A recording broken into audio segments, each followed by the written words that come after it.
How to Get Schools to Actually Implement a 504 Plan. By Michelle Ball, California student attorney and advocate since 1995. Are you a parent that just got a shiny student 504 plan in your child's school? The 504 evaluation is done, the meeting is over, and the battle for proper accommodations was won. Now the student may have 12 beautiful accommodations. What's next? Getting the 504 plan is just the beginning. Once a parent actually has a 504 plan for a student, the fight has just begun.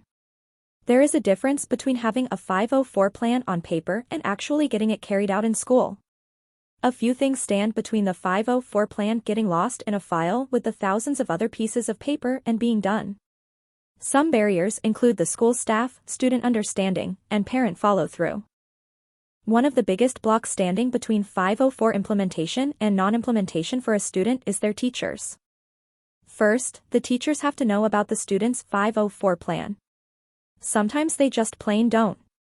Maybe the 504 plan was never sent to the teacher missed it in their inbox, or the teacher was just too busy to read and understand what the 504 required. Or, maybe the teacher read the 504 plan but forgot what the student's accommodations are. Sometimes teachers don't think a 504 applies in their class, or can even have a secret grudge against 504 plans and really intend to not implement any student 504 plan. If the student has a hidden disability, sometimes teachers just do not agree the student actually needs the listed accommodations. Due to the many issues teachers can have with 504 plans and carrying them out, parents need to follow up with all of the students' teachers to confirm they got the 504, answer their questions, discuss how the accommodations can be implemented, and develop a good relationship with the teacher. Weekly email with the teachers about the student and the 504 may also be helpful, depending on the teacher. Teachers are key to 504 plans being done effectively or not done at all. Other school staff have to know about the 504. Once the teachers are tackled, a parent has to deal with other school staff. What if the student has to take more frequent breaks and may run into hall monitors? What if the student may need to take an exam in a special location or the school office? Will the relevant school staff know what to do or the accommodations to make? If school staff may be important for the student and their 504 plan, parents may want to reach out and discuss the 504 with them in a discreet way. The 504 coordinator must do their job.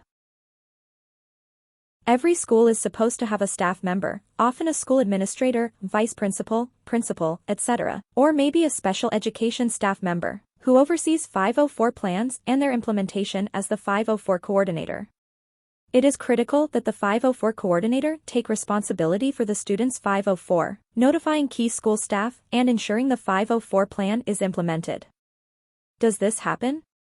Well, I don't work in schools, but my suspicion is that maybe the 504 coordinator emails the 504 plan to teachers and is done.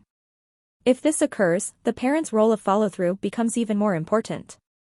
Parents can help this process by developing a good relationship with the school 504 coordinator and ensuring they have communicated about it and are getting the 504 plan implemented. If a parent finds a student accommodation is not actually being done, the parent can reach out to the 504 coordinator for help. The student has to know what accommodations they have.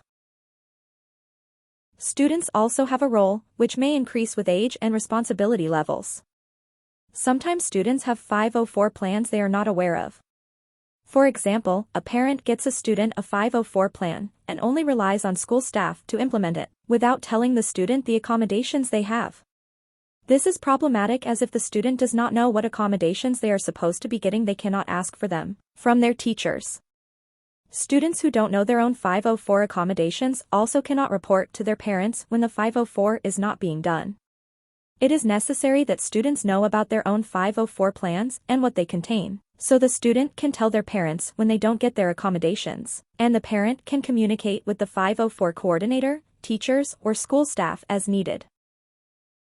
Follow through and monitor. After teachers, school staff, and the student know about the 504 plan, parents are not done. They still have to monitor the enforcement and implementation of student accommodations. Parents can talk to the student, arrange for a school visit, monitor grades, and simply ask teachers and staff. If things don't get done, the 504 coordinator should ensure they do. A 504 meeting can also be called to discuss what is going on. If this does not work, the school district can be involved, or a disability discrimination complaint may be filed. Don't let the 504 plan go on autopilot. 504 plan success comes from communication and not just letting it go on autopilot. A parent has to ensure that the 504 plan is being done, or it is just another pointless piece of paper. Thanks for watching. If you found this video helpful, more are on the way. Subscribe now so you don't miss out.